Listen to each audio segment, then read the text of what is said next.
Donc ce soir, notre marmotte, ambiance à la cool. Si jamais vous avez des questions à poser, vous n'hésitez pas à demander la parole. Et je propose qu'on commence rapidement le temps que le gros des personnes se connectent par une petite présentation personnelle. Donc ce soir, il va y avoir 2 présentations. Nicolas de Bitcoin Imo et Nilv, étant donné que c'est la première fois que tu viens animer avec moi, je te propose également de te présenter rapidement. Donc je sais pas dans quel ordre vous voulez commencer. Tu me prends au dépourvu, mais avec plaisir. Je laisse Bitcoin Imo, Nicolas, y aller. Allez, enchanté, moi c'est Nicolas Fourchet, je suis en région lyonnaise, dans ce projet Bitcoin Imo du coup depuis 3 ans et dans la crypto depuis 2019. Présentation très rapide. Ouais, mais après je vous présenterai Bitcoin Imo peut-être une fois que tout le monde sera là, non ? Ça marche, pas de souci. Nilv, je te laisse te présenter du coup. D'accord, écoute, je fais partie du projet Marmotoshi depuis le début, hein. J'étais là au mint initial. J'ai commencé la crypto avec les Marmotoshi. J'avais un peu investi vite fait sur des cryptos, mais je ne connaissais pas, je n'y connaissais rien, et c'est avec les Marmotoshi que j'ai découvert. Voilà, et du coup, comme tu disais tout à l'heure, je suis un holder de Marmotoshi qui a proposé de s'investir un peu plus dans le projet, et c'est ce que j'aimerais faire, notamment en commençant ce soir. Eh bien, magnifique, et je suis persuadé que tu vas faire un très bon animateur. C'est adorable, merci. Bon, alors, au niveau de notre format Bitcoin Imo, on a un format un peu scolaire pour nos marmottes. Et tu verras, dans Marmotte, il y a Marmotte. Et en fait, il y a des petites questions de marmotte. Ce soir, c'est Nilv qui s'en est chargé. Donc, si tu as déjà vu Burger Quiz, c'est un peu le même principe au niveau des questions. Ok. Donc au niveau du format, ouais, voilà, on va dire qu'on te laisse présenter le projet vraiment dans ses grandes lignes, un petit peu comme si tu faisais un speech commercial, qu'on était des investisseurs, quelque chose comme ça, pendant, on va dire, maximum 20 minutes, et ensuite on plonge un peu plus dans les questions par rapport à ce que tu nous as présenté, etc. Allez, c'est parti. Allez, let's go. Donc, pour nous présenter un peu, nous, on est 2 amis, en fait, à la base. Un qui est dans l'immobilier, moi qui suis plus dans le commerce, mais on est tous les deux autour de la crypto. Et on a commencé à proposer en 2019 à payer les frais d'agence immobilière en Bitcoin. Donc, première étape, mais qui n'était pas complète, donc on a continué de bosser sur le sujet pour arriver aujourd'hui à faire de la vente IMO complète sur réseau Bitcoin. Donc, tout simplement, on fonctionne un peu comme une agence IMO classique. On a une agence IMO en fait traditionnelle, tout ce qu'il y a de plus traditionnel, sauf qu'on a réussi à s'entourer de notaires, d'avocats qui nous suivent pour partir sur la partie Bitcoin, à savoir la rédaction d'actes notariés qui sont un peu spécifiques, la partie transaction qui est un peu spécifique aussi, parce qu'autant on peut faire du Bitcoin to Bitcoin qu'on peut faire du Bitcoin to Fiat. Donc ça passe par des processeurs de paiement qui sont agréés PSAN, AMF, avec un partenaire à nous. Et donc voilà, on a réussi à faire notre première vente Bitcoin to Bitcoin sur un bien immobilier qui était à Gap dans le 0,5 il y a à peu près 15 jours. Ok, félicitations. Et c'était quel type de bien ? C'était un parking en fait. On avait une vendeuse qui avait un bien immobilier sur Gap en fait, 2 places de parking plus un parking souterrain dans une sorte de zone commerciale. Et elle, en fait, elle avait pas besoin de sa trésorerie en euros, elle cherchait à avoir une trésor Bitcoin. À savoir que c'était vraiment boomer de chez boomer, la dame 65-70 ans, je pense. Donc profil carrément atypique, totalement newbie dans la crypto Bitcoin. Mais elle avait conscience qu'il y avait un problème avec l'euro et elle voulait s'ouvrir à Bitcoin. Donc, on a réussi à l'onboarder en tant que cliente avec son bien. On a une petite marketplace, à savoir, après vous pourrez aller checker sur notre site web, on a une petite marketplace où on met des biens, où on met en relation soit des bitcoiners qui veulent acheter des biens en fiat, soit l'inverse, soit Bitcoin to Bitcoin, soit fiat to Bitcoin. Et pour cette dame, on a réussi à lui trouver en fait un acheteur qui était pas du tout dans Bitcoin, pareil, mais qui avait une éducation, on va dire une éducation financière, parce qu'il était dans l'assurance, donc il avait compris que Bitcoin, il pouvait y avoir un intérêt. Et cette personne aussi s'est du coup ouvert un wallet Bitcoin Donc les deux étaient détenteurs d'un wallet et nous en fait on les a accompagnés après sur de la transaction immobilière classique avec la partie notariale et on s'est retrouvé en fait à faire transfert de 0,33 Bitcoin à ce moment-là de wallet à wallet, donc de pair à pair via une vente en dation sur la partie notariale. Ça s'appelle une vente en dation. D'accord. Alors, ce soir, je pense qu'on va parler Bitcoin, mais je ne suis pas sûr que tout le monde soit au fait des différents termes que vous employez dans votre quotidien. Donc, du coup, si tu peux nous éclairer un petit peu sur... j'ai déjà oublié le mot que tu as employé. La dation, en fait, la dation, c'est un procédé que les notaires ils arrivent à utiliser. Par exemple, quand on a quelqu'un qui est propriétaire d'un terrain et qui est contacté par un constructeur qui va lui dire moi, je vous achète votre terrain et en contrepartie d'acheter le terrain, je vous mets à disposition 2 appartements. Ça va être une dation, en fait. Et là, on peut faire la même chose, en fait, avec Bitcoin, sauf que dans l'acte notarié, il va juste préciser que telle parcelle de terrain sera échangée contre tel montant en Bitcoin. Et la vente, en fait, elle se fait à l'instant T. On dit, aujourd'hui, à 14 heures, le bien vaut 0,35 Bitcoin, donc on l'acte et on fait la vente immédiatement. Si j'ai bien compris, merci pour les précisions, parce que effectivement, ça met beaucoup plus de clarté au jargon au lexique immobilier que tu peux employer et qui n'est pas spécialement commun pour tout le monde. Ouais, c'est clair.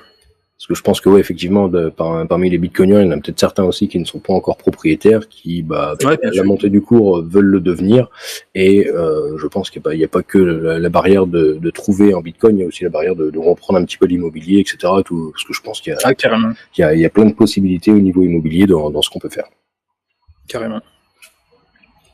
Donc, est-ce qu'il y a certains d'entre vous qui ont des questions sur la partie notariale ou des trucs comme ça ? Mais écoute, je pense que ça va arriver tout doucement. Je vois qu'il y a déjà quelques petits messages. Je vais la regarder. Bon, ça dit bonjour. Et du coup, en fait, on s'est retrouvé avec deux clients qui étaient super heureux. Elle qui a vendu son bien, qui a récupéré ses 0,35 Bitcoin. En plus, vous connaissez la période. Je crois elle vendait ça pour... c'était 35 000 euros. Et du coup, aujourd'hui, elle a plus de 40, quoi. Alors qu'elle a rien fait. Et le vendeur qui était content du coup et qui va continuer qui a fait un petit portefeuille d'investissement pour sa société en Bitcoin. Donc on a réussi à onboarder 2 nouveaux Bitcoiners. Et ça nous fait plaisir. Ouais, carrément, parce que réussir à onboarder 2 personnes sur Bitcoin via une transaction, chapeau, c'est plutôt. Ouais, c'était super cool. Nous, c'est une de nos plus grosses fiertés presque dans cette histoire, autant que d'avoir réussi à faire la transaction, mais d'avoir réussi à onboarder à Orange Peel 2 personnes de plus. Ok.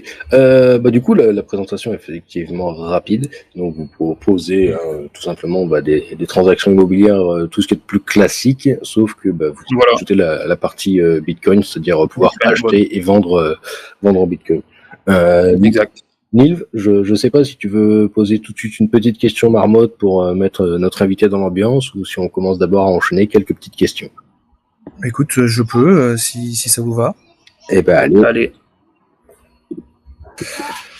Alors, écoute, j'ai fait une petite liste et je te propose, si tu étais un animal, lequel ça serait et pourquoi une marmotte ? Non, je t'embête pour le pourquoi une marmotte, mais si tu devais être un animal, au hasard, un animal, enfin au hasard. L'animal, au hasard, on va dire. Je dirais un aigle pour avoir une vue d'ensemble de ce qu'on peut faire dans la société, avoir une vue de haut. D'accord, très bien. C'est honnête, c'est royal, c'est tout ce qu'on aime. Ça marche. Bon, on va repartir un petit peu sur ton projet. Si vous entendez des petits cris, je m'excuse par avance. T'inquiète, c'est les aléas du live, nos soucis. Du coup, vous avez fait une vente Bitcoin, en Bitcoin, réseau Bitcoin. Pair à pair, limite, je veux dire. Est-ce que vous avez également fait des ventes où, par exemple, vous avez un acheteur qui veut dépenser ses bitcoins, mais un vendeur qui veut rien savoir, qui veut des euros ou des dollars. Qui veut du fiat. Voilà. Non, on l'a pas fait, mais on sait qu'on va y être confronté et on peut le faire. C'est pas notre vocation, c'est vraiment d'arriver à faire rester sur le réseau Bitcoin, mais on sait qu'on va avoir des vendeurs immobiliers qui vont vouloir que du fiat. Donc on peut le faire. On peut le faire aussi dans l'autre sens. Quelqu'un qui a du fiat et un vendeur immo qui veut du Bitcoin, on peut le faire. Et on peut aussi faire 50-50. Si quelqu'un veut vendre son bien, qui veut 50% de sa trésor en Bitcoin et 50% en fiat, c'est possible. Ok, ça marche. Et est-ce que tu peux un petit peu nous expliquer justement comment ça se passe, parce que je pense qu'il y a plus d'une personne qui est intéressée. Demain, moi j'ai envie de dépenser un petit peu mes satoshis, j'ai envie de m'offrir un petit bien immobilier. Le vendeur en face accepte ou n'accepte pas les bitcoins. Comment ça se passe? Le petit déroulé classique. Pour l'instant, je suis qu'un simple locataire. J'ai envie de me lancer dans l'immobilier. Ouais. Je comprends pas grand chose. Voilà. Comment ça se passe avec vous? Eh ben, nous, après, on peut faire chasseur d'immobilier, te trouver ton bien, ou si tu as trouvé ton bien, faut qu'on arrive à convaincre le client de bosser avec nous, mais ça, on sait le faire, on a les arguments commerciaux pour le faire. Et après, tout simplement, faut qu'on onboard le client et le vendeur sur notre solution parce qu'on a on a bien sûr un KYC qui est nécessaire pour la partie notariale et pour la partie traçabilité d'origine des fonds sur ce qui est Bitcoin. Donc c'est l'onboarding des clients. Il y a un KYC nécessaire, donc ça on n'y échappe pas. Et après, nous on s'occupe de la partie notariale classique. On met en relation un notaire de ta région qui va être bitcoiner, parce qu'en fait, voilà, on a réussi à développer un réseau de notaires qui acceptent de signer des actes avec du bitcoin à l'intérieur. Pour nous, en fait, ça a été le plus gros frein au début. Ça a été de trouver quelqu'un qui veut faire les actes avec la notion de bitcoin, parce que c'est une profession qui est assez vieillissante. Et les mecs, dès que tu leur parles de bitcoin, ils partent en courant, en fait. Ouais. Et aujourd'hui, par contre, du moment que la porte est ouverte, on a beaucoup de retours positifs des notaires, en fait, qui nous disent qu'ils veulent savoir comment on fait, qui savent que c'est l'avenir et qui veulent rentrer. Il y en a certains qui veulent nous défoncer, qui veulent nous mettre au tribunal, mais bon, c'est leur choix.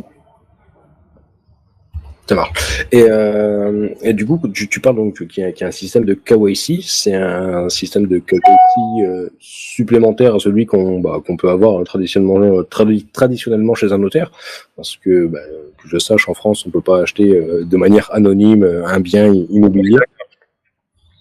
Et il va y avoir la partie KYC qui va être. Nous, en fait, on travaille avec. Je pense que vous connaissez Bull Bitcoin. Tout à fait, oui. Ils sont arrivés sur le marché français européen il y a pas longtemps, parce que nous, en fait, avant, on bossait avec Bitcoin Lyon, qui ont été rachetés par Bull Bitcoin. Ok. Donc en fait, c'est via Bull Bitcoin.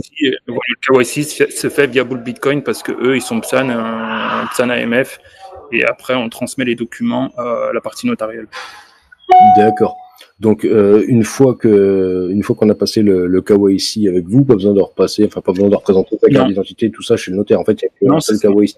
Juste la carte d'identité pour être sûr que ce soit bien vous lors de la connexion le jour de la vente, mais après non, il n'y a rien de plus à faire. Ok, ça marche, entendu. Et du coup, vous travaillez avec Bull Bitcoin, mais on les a eus, ils sont passés il n'y a pas si longtemps que ça, justement chez nous en Amarmoite. Et pour moi, ils sont pas encore en activité. Enfin, c'est encore. Ils viennent de démarrer. Ah, ils viennent de démarrer. Ok, autant pour moi, j'ai pas. En fait, notre première transaction, elle a été faite sous Bitcoin Lyon. D'accord. Donc Bitcoin Lyon ça y est définitivement absorbé par Bull Bitcoin.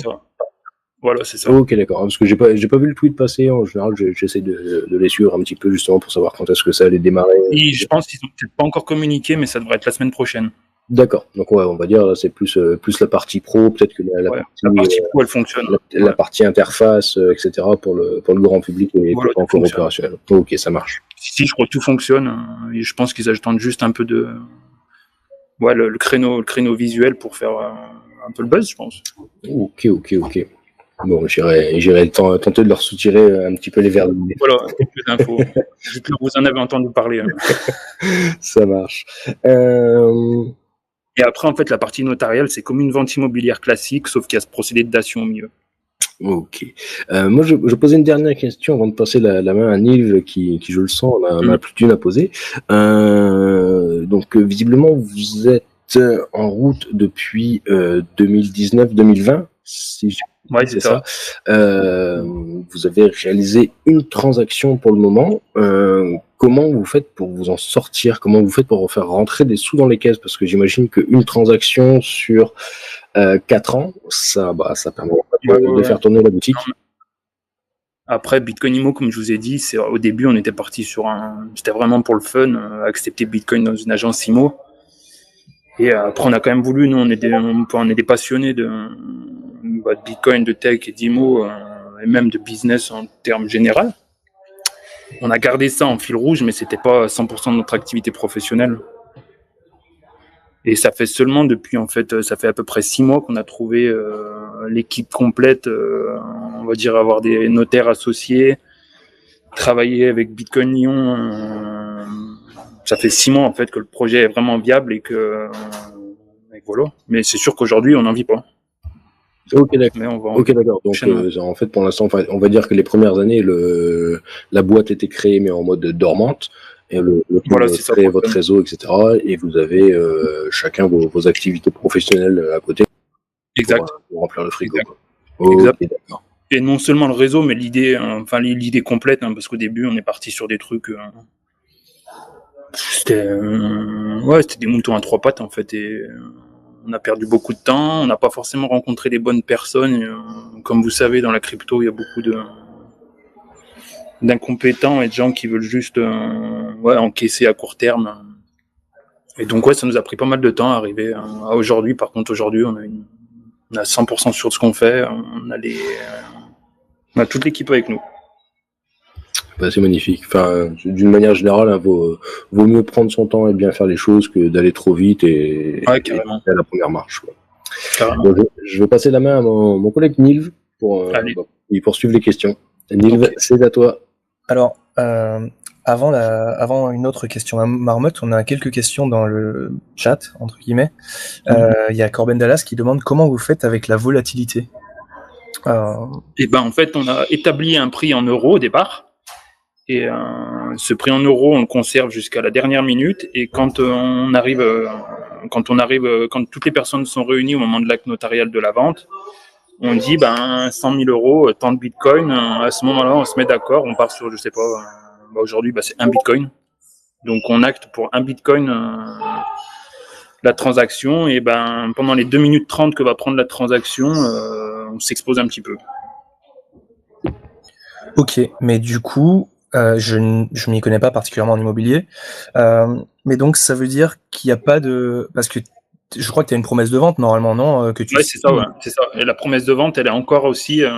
sur la promesse de vente, tu as encore le prix en euros et en bitcoin. Mais du coup, là, le prix va changer. On sait que ça va être réajusté sur la partie bitcoin. Le prix en euros ne changera jamais, mais par contre, on sait qu'au moment de la vente... ça va être réajusté. D'accord, donc sur ta promesse de vente, tu choisis le prix que tu fixes en euros. Voilà, exact. Au moment de la... Tu as dit que ça s'appelle... L'indication en bitcoin, mais qui n'est pas définitive. C'est précisé dans l'acte notarial, en fait. D'accord, ok, très bien. Et c'est uniquement à la dernière minute quand tu signes que le prix en bitcoin est établi. Qu'on dit à l'acheteur, maintenant tu nous fais un transfert de 1 bitcoin sur l'adresse de la vendeuse ou du vendeur. Ok, donc forcément... Il s'expose pendant 2 minutes 30 en fait. 2 minutes 30, ça dépend en fonction des congestions réseau ou pas, mais 2 minutes 2 et 15 minutes.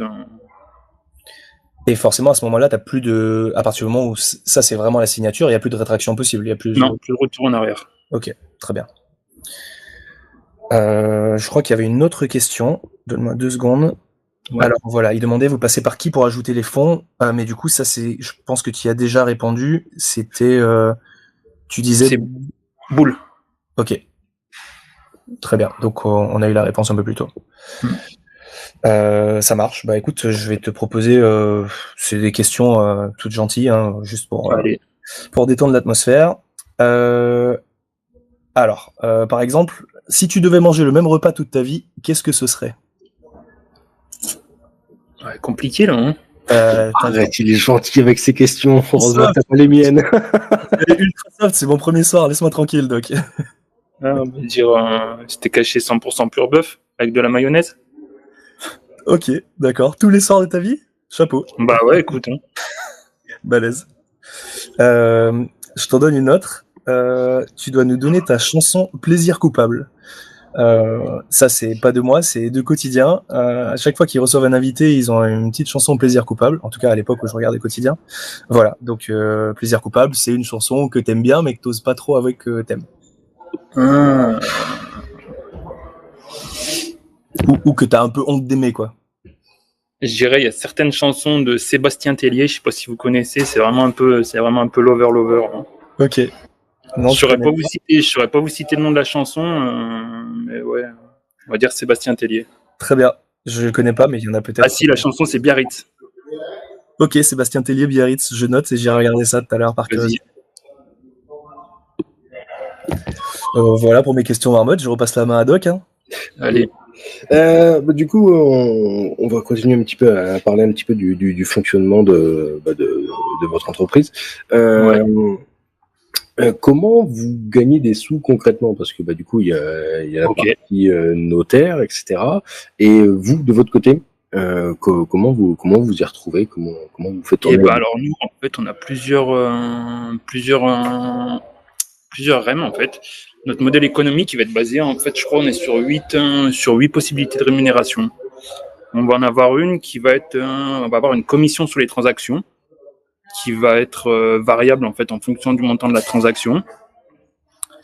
Donc ça va être la première partie. Donc une commission qui est gérée avec Bull Bitcoin? Non, c'est en fait c'est comme une commission sur comme ce que prennent les agents immobiliers sur des frais classiques de transaction en fait. Ils vont te dire je te vends ton bien, mais par contre je prends 3% de frais d'agence. Oh, ok, d'accord, frais d'agence. Parce que moi, quand tu parlais de frais de transaction, je pensais que c'était sur la transaction de Bitcoin elle-même. Non, c'est sur le prix en euros qui est défini entre l'acheteur et le vendeur. Voilà, okay. Et à savoir que nous aussi, on a une vocation. Aujourd'hui, on a réussi à faire cette vente de pair à pair, mais on veut proposer notre système à toutes les agences nationales, en fait.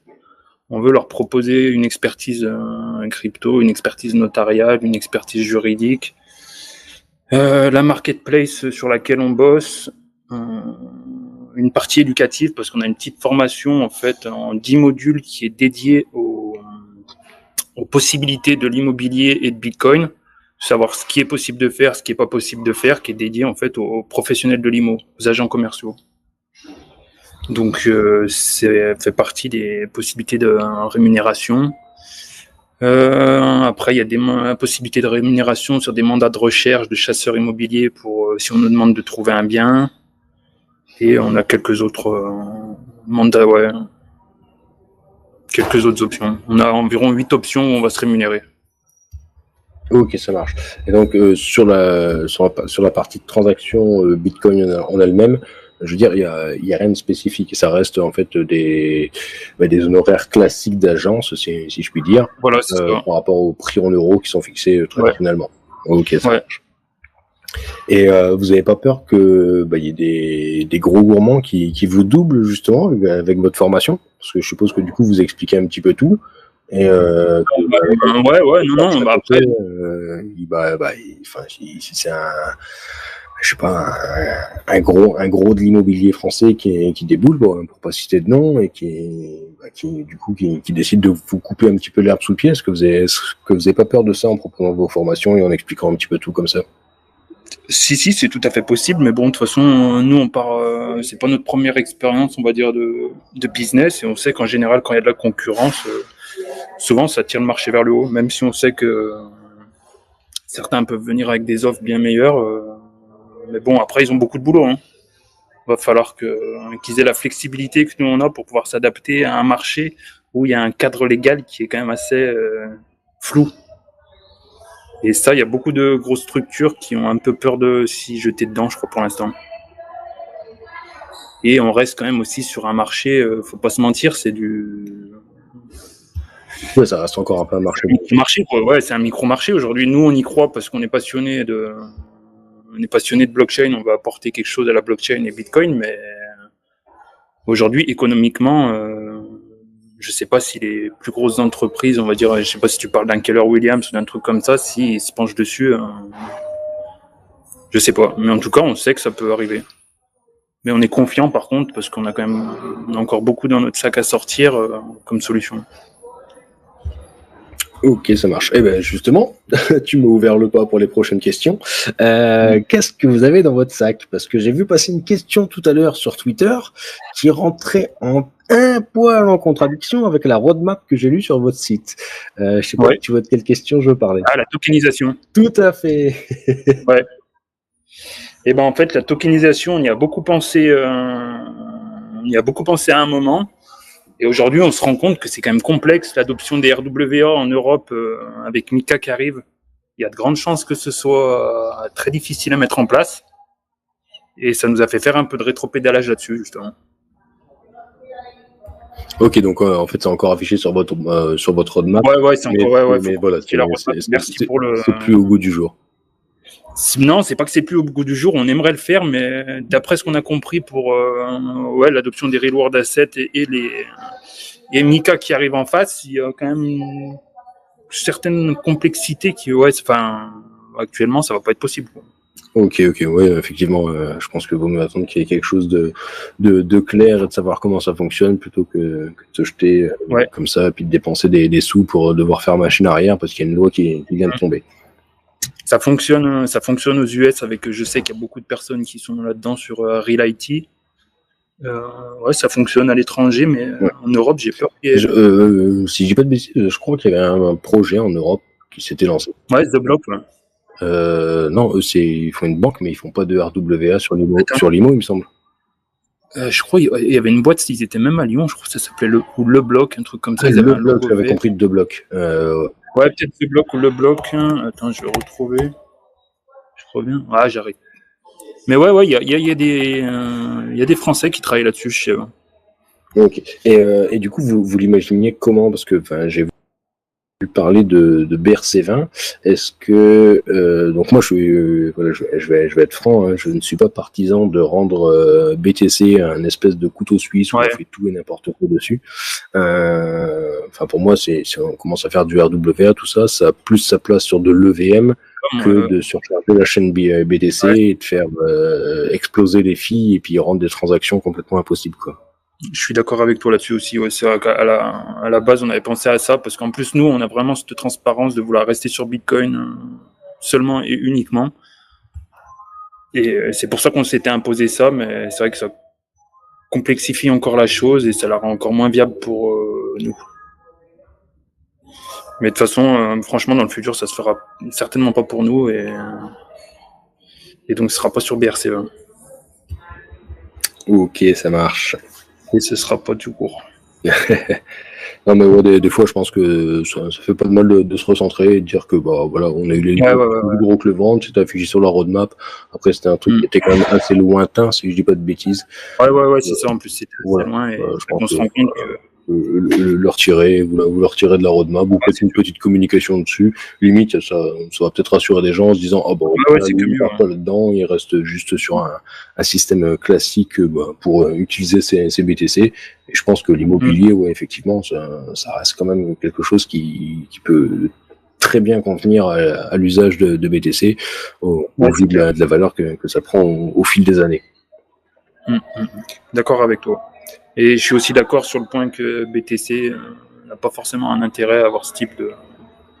Après, je respecte les avis contraires, mais moi, c'est vraiment mon avis. Pour moi, voilà, ça reste une réserve de valeur, un moyen d'échange et stocker des JPEG dessus, faire des tokens à la con, entre parenthèses. Tout ça, j'ai du mal à adhérer. Enfin voilà, ce n'est que mon avis personnel. Nilv, est-ce que tu as peut-être des petites questions par rapport à ce qu'on vient de dire? Faut pas hésiter à rebondir ou à lever la main si d'un seul coup tu as une question pertinente. Ne fais pas ton timide. J'ai pas de question spécifique moi, mais il y en a une autre de Corben qui dit que il a très bien compris si c'est une transaction peer-to-peer, donc nickel. Par contre, si c'est une transaction de BTC vers fiat, comment ça se passe pour la flat tax et s'il y a d'autres frais? Et de toute façon, même si ça reste BTC, c'est soumis à la flat tax. Parce que du moment qu'on échange l'asset BTC contre un bien, soumis à la flat. D'accord. Même si tu restes en BTC, ok. Même si on reste en BTC. Si on cash out, soumis à la flat. Si on échange BTC contre de la viande, soumis à la flat. Ok. Très bien.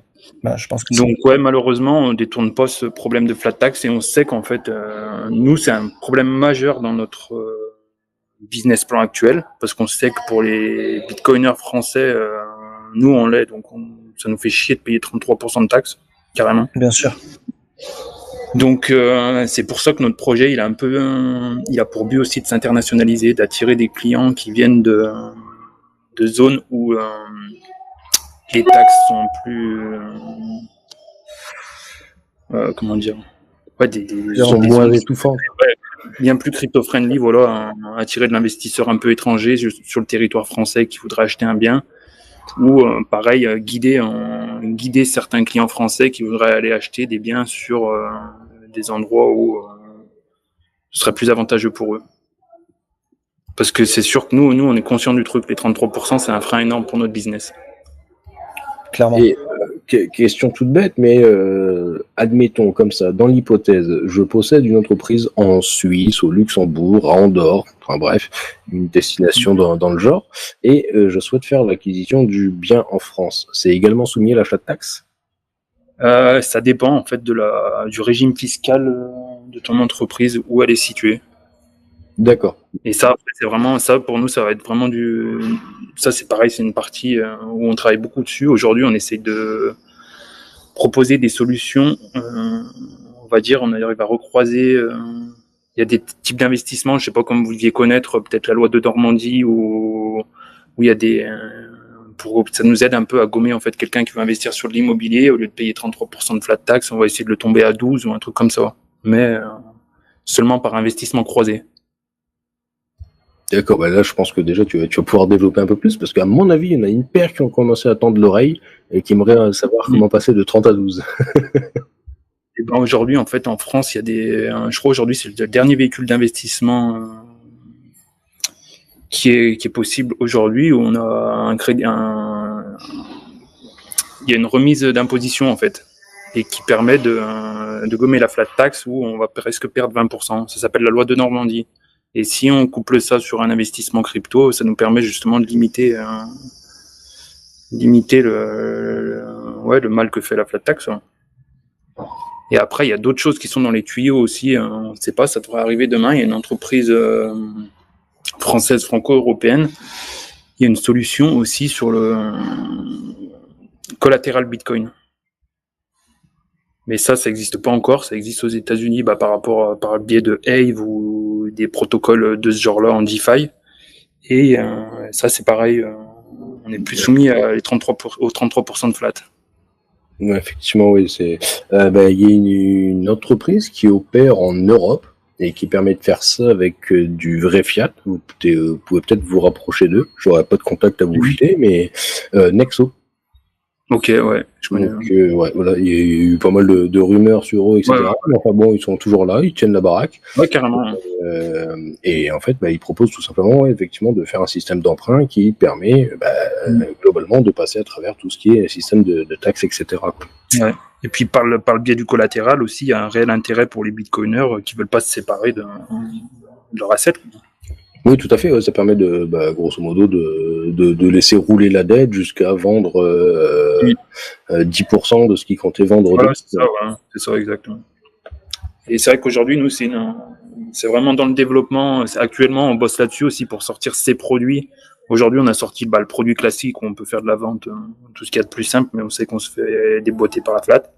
Et demain, en fait, ce qu'on veut vendre aussi, c'est ces produits où on va réussir à lisser la flat. Ok, et vous êtes combien dans votre entreprise? Enfin, c'est quoi vos types de... Ah, on est nombreux, hein. On est 3. 3. Ok. Non, parce que peut-être que, ne serait-ce que pour faire peut-être rentrer un petit peu de fonds dans la société et ouvrir une nouvelle branche, peut-être faire rentrer un spécialiste de la fiscalité. Je ne sais pas s'il y a déjà un chiffre. Ouais, on en parle, en fait, on a un rendez-vous. Je pense que c'est une très bonne idée, parce que ce que j'essayais de souligner tout à l'heure, c'est qu'il y a peut-être un axe à développer. Si par exemple créer une entreprise dans un pays qui est plutôt favorable au niveau des taxes, des crypto-monnaies, etc., et que via cette entreprise, on achète un bien en France et qu'au lieu de se taper 30%, on descende à 10 ou quelque chose comme ça, je pense Ah ouais, qu'il y a un créneau à prendre qui est juste énorme. ah, carrément. C'est ce qu'on essaye de faire aussi, on essaye de se rapprocher. Maintenant, on a un petit peu plus de visibilité et vu que nos produits sont fonctionnels, on essaye de s'entourer aussi de personnes qui pourront nous aider dans ce domaine-là. Qu'à savoir que mon collègue, en fait, qui n'a pas pu être là ce soir, Renaud, lui, il est vraiment spécialiste sur l'immobilier, il sait monter des projets entiers à 100%. Moi, je vais plutôt être sur la partie commerciale, marketing et animation des réseaux sociaux. Et le troisième, il est sur la partie webmaster et construit tout ce qu'on a besoin comme outil. Donc c'est une petite équipe, on fait tout à la main encore. Ok, ouais, faut prendre les choses une par une, quoi. Ouais. Neil, est-ce que tu as des questions peut-être un petit peu sur ce qu'on vient de dire? Ouais, j'ai une autre question. Je voulais savoir pourquoi spécifiquement le Bitcoin. Enfin, je comprends que c'est la reine des crypto-monnaies et je comprends que ça doit être attirant, mais ça serait pas plus simple à gérer avec d'autres cryptos? Et ben en fait, pour tout te dire, au début, on est parti sur un projet justement typé, on va dire crypto IMO, et on s'est rendu compte qu'on attirait tous les loulous de la crypto. Et Ok. en fait, c'était que des gens qui auraient jamais passé un KYC. Ah ok, d'accord. C'était que de la demande pour du blanchiment, des trucs comme ça, donc on a tout arrêté. Ok. Donc Et on s'est concentré sur Bitcoin parce que ça tranche vraiment en fait. Il y a soit les Bitcoiners, soit les gens qui sont du milieu crypto, mais qui savent que Bitcoin, il y a quand même une traçabilité. Comme je te disais, nous, quand on fait un KYC, je crois ils ont 3 ou 4 process d'analyse des adresses, dont ils vont analyser s'il y a eu du mixage sur l'adresse, s'il y a eu des profils de transactions qui n'étaient pas conventionnels. Il y a 400 dossiers qui sont 400 listes du gouvernement français qui sont analysées à chaque fois en fonction des adresses pour voir s'il n'y a pas eu de la criminelle, du TracFin et tout ça. Donc ça filtre à bloc. Dès que tu parles de Bitcoin, ça filtre à bloc et nous, de toute façon, on veut de la transparence. On est là pour un truc clean. bien sûr. Pour que le business tourne, il faut que ça soit sérieux Voilà. et régulé. Quitte à perdre des gens qui veulent rester sur Ether ou sur, je sais pas, des ADA, des trucs comme ça. Très bien. C'est pas grave. Ok, pour moi c'est good. On va pas te dire le contraire. Bon, par contre, c'est quand même dommage. Et bon, après, soyons réalistes. À mon avis, ça n'arrivera jamais. C'est que vous n'acceptiez pas Monero. Ouais, Monero, c'est complexe. Ah ouais, niveau transparence, ouais, ça va être complexe. Là, niveau KYC, ça va être difficile d'arriver chez le notaire avec des adresses Monero. Et Non, c'est vrai que Monero, nous, c'est pareil. Nous, le KYC, c'est pas un truc qui nous branche. Hein. non, de toute façon, pour une transaction immobilière, vous avez pas, de base, il n'y a pas le choix. C'est pas le fait que ça passe par Bitcoin ou pas, c'est le fait qu'il faut un KYC de base, quoi. Tu as évoqué le nom d'une entité, donc moi qui me parle, je suis pas sûr que ça parle à tout le monde. Tu parlais de TracFin. Donc je sais pas si tu veux expliquer rapidement un petit peu à quoi correspond cette entité et nous dire surtout par la suite est-ce que c'est une obligation, enfin pourquoi vous référez à eux pour toutes les transactions, etc. On se réfère pas à eux, et on aimerait bien se passer d'eux, mais en fait, il va y avoir une interrogation TracFin à chaque fois qu'on va rentrer un client. D'accord. Et ça vient de la part des notaires avec lesquels vous travaillez? Ça vient de la part des notaires et aussi des exchanges. D'accord. De la part des exchanges? Ouais. Et, comme je te disais, eux, quand ils font une analyse sur le KYC, ils vont avoir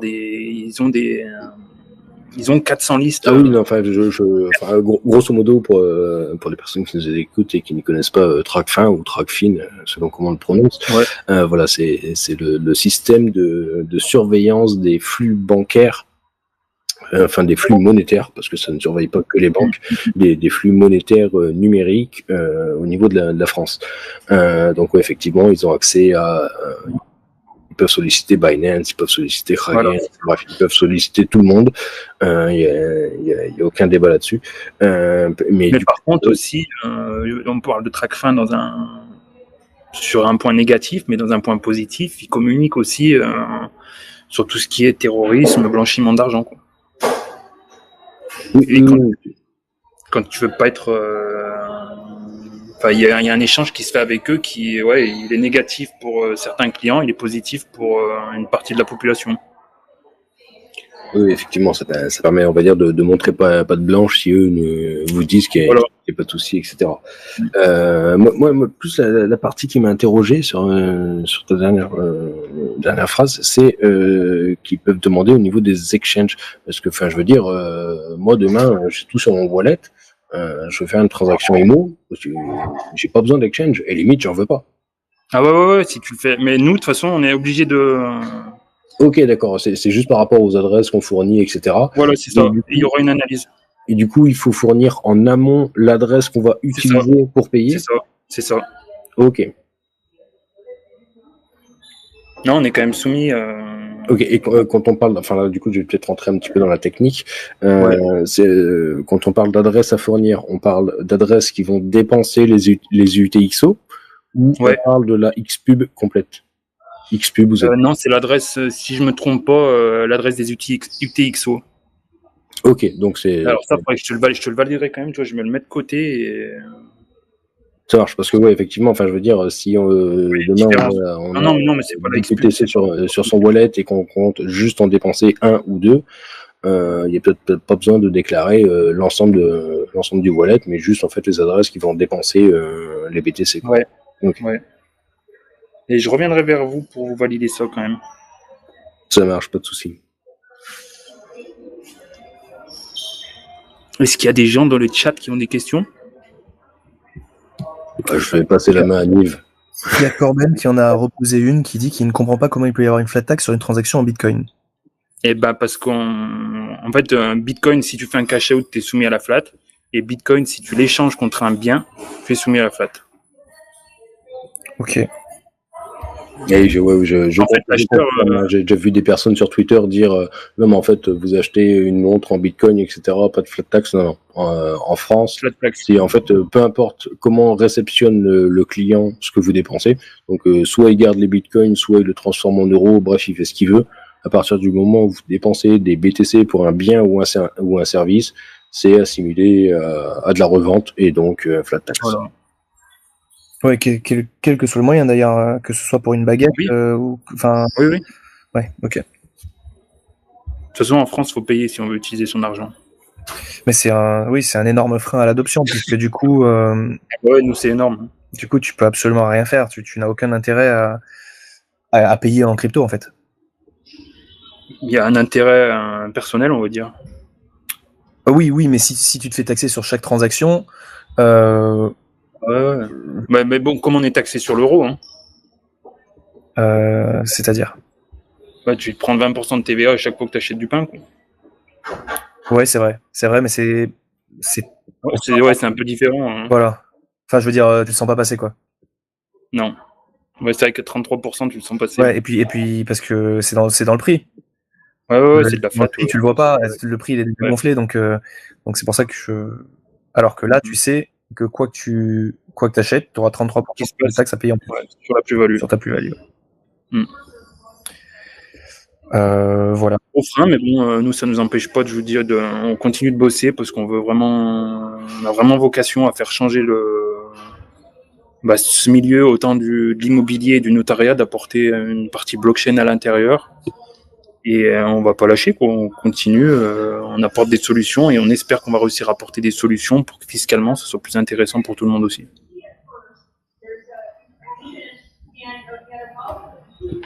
Ouais, j'espère que ça va marcher pour vous. Puis en tout cas, je pense qu'il y a une paire de personnes aussi qui attendent que ça bouge aussi dans ce sens-là. Donc, au fur et à mesure, vous devriez grappiller des parts de marché. Ouais, bien sûr. De toute façon, on est en train de... Ouais, on a déjà des bons retours par rapport au peu de produits qu'on a à vendre. On a des contacts et puis, comme je vous disais, on a cette vision aussi internationale pour attirer des investisseurs et pareil pour proposer des produits qui sont à l'étranger. Et nous, on agit comme tiers de confiance entre le client, le vendeur. Et... C'est ça, on peut faire du business sur beaucoup de différents axes. Ok. Moi, j'ai envie de te poser une petite question marmotte comme ça, parce qu'on arrive bientôt sur la fin de la MA. Quelle est la chose la plus bizarre qu'un invité ait fait chez toi? Il y a des trucs sales un peu quand même.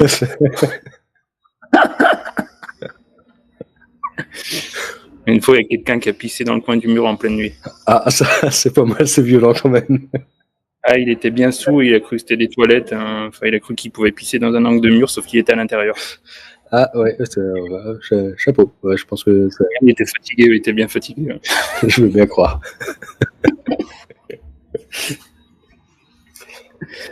Ouais, c'est ce que... Ouais.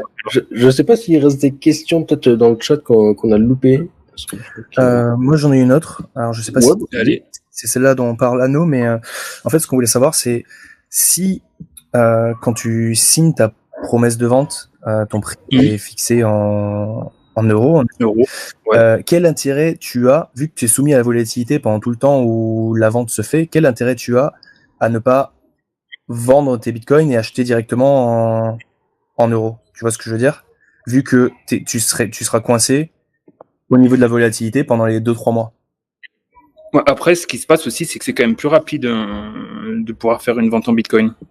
Quand une vente immobilière classique va prendre facile 3 mois, ouais. Certes, il y a des délais incompressibles de par les requêtes sur les mairies, s'il y a des préemptions ou des trucs comme ça, mais là, par contre, le délai, on peut le descendre à 1 mois avec Bitcoin. D'accord. Du fait qu'on n'a pas besoin des banques. Ok. Donc ça se fait plus rapidement et non, de toute façon, l'intérêt, c'est vraiment d'apporter une application aujourd'hui, détenteur de Bitcoin qui va investir sur l'immobilier, lui apporter une application cohérente sans avoir à faire un cash-out avant pour acheter son immobilier. Ok. Et tout à l'heure, tu disais que sur votre vente du parking, vous aviez eu un notaire que vous aviez payé en BTC, c'est ça? Les frais de non, les frais de notaire ont été payés en euros. Parce que lui, il acceptait pas BTC, mais maintenant, on a trouvé quelqu'un qui acceptait BTC. Après, c'est sur des petites transactions. Qu'est-ce que t'appelles une petite transaction? Je crois qu'il peut accepter jusqu'à 3 000 € en Bitcoin. C'est un notaire qui est français, je pense que vous le connaissez peut-être, c'est le seul qui accepte Bitcoin en tant que moyen de paiement, c'est Gwendal Texier. Ok, je ne connais pas, mais tu peux me redire. C'est un gars qui a fait...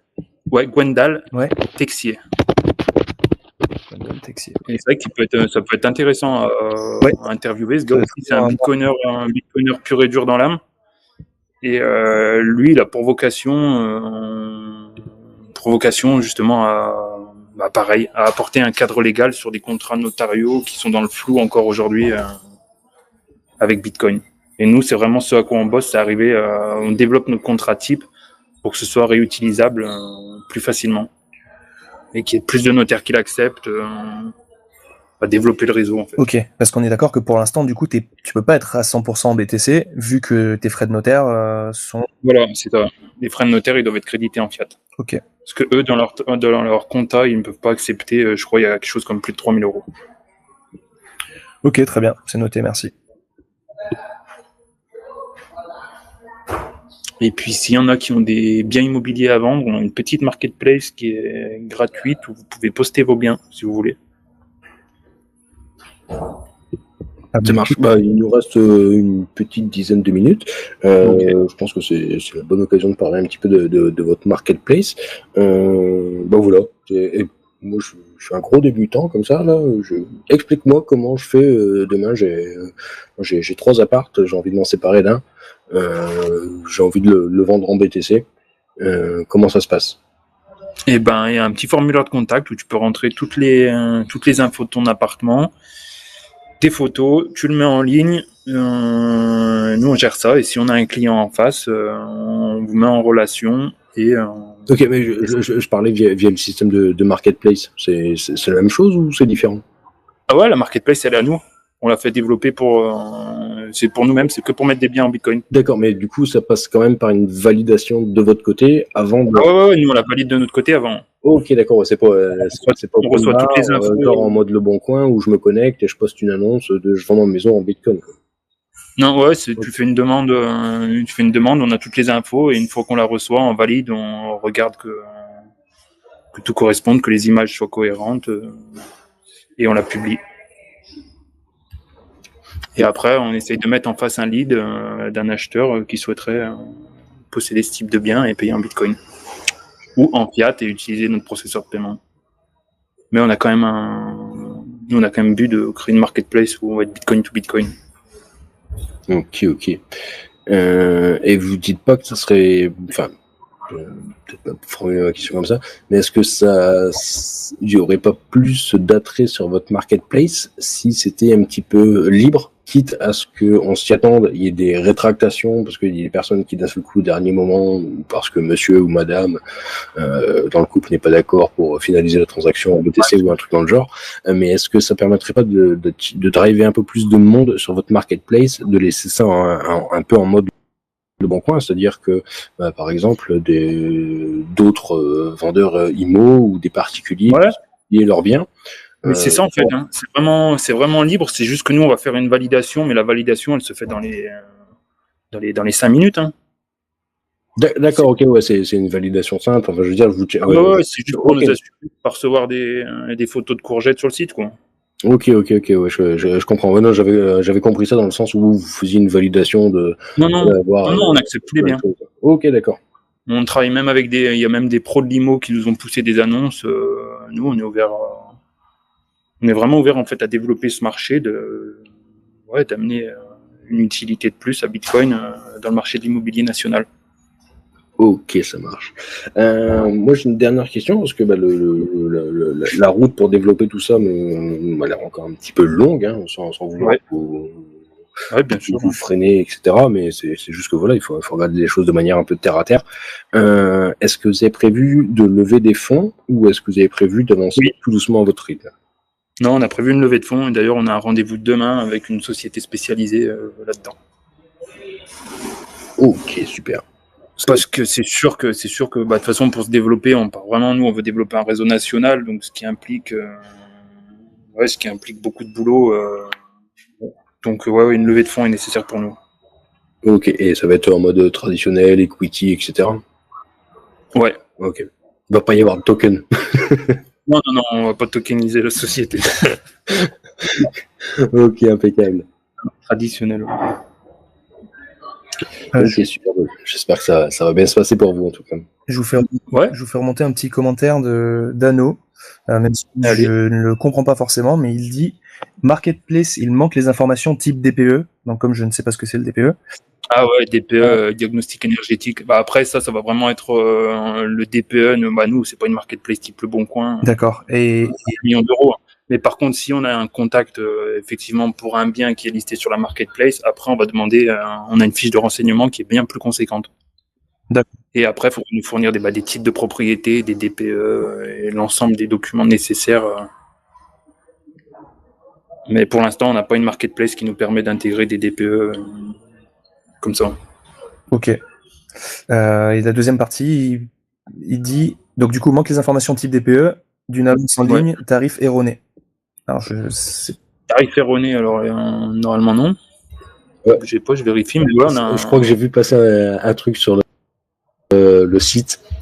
Donc soit c'est une vieille annonce, mais il y a un tarif qui est complètement délirant en Bitcoin, enfin surtout au cours d'aujourd'hui. L'appartement à Paris 18e, vendu 590 000 euros, et en face c'est affiché 1120 BTC. Ah ouais, effectivement. Alors bouge pas, je me connais. Non, moi j'ai 5,88 bitcoins pour 590 000 euros. Ah, ouais, il y a peut-être eu un bug au moment où le screen. Ouais, il y a peut-être eu un bug à un certain moment, mais je vais vérifier plus loin. Attends, je vais rafraîchir, je vais changer de navigateur même. Ok, mais ouais, c'est sûr qu'il nous arrive encore d'avoir des. Désolé pour ça s'il y a un bug. Pas de Faut regarder plus loin. Il semblerait qu'il y ait certains bugs d'affichage sur la marketplace au niveau de... En fonction des... Ok, bon bah merci pour les informations, on va vérifier ça. Pas de problème. Bon, en tout cas, je te remercie bien pour l'explication de votre entreprise. J'espère pour vous que ça va bien se passer. Ouais, ça fait déjà moi qui vous remercie. 1 heure qu'on y est, donc c'est pile poil, c'est magnifique. Je pense qu'on n'a pas loupé de questions, on a réussi à traiter les questions de tous les auditeurs, tout ça. Donc, on a fait du bon boulot. Ouais, voilà. On peut aussi applaudir Neil, qui s'en est très bien sorti pour sa première. Ouais, merci beaucoup, Neil. Un peu stressé, mais il s'en est bien sorti. C'est gentil, merci beaucoup. Merci, Neil. Bah, merci à toi, c'est un plaisir.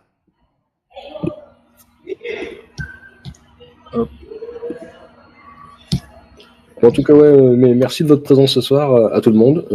Merci Nicolas de nous avoir présenté ta solution, d'avoir répondu à toutes nos questions. Et j'espère que d'ici quelques jours, ça va bien se passer pour vous au niveau de la levée de fonds et que vous allez pouvoir être les pionniers de l'immobilier avec Bitcoin en France.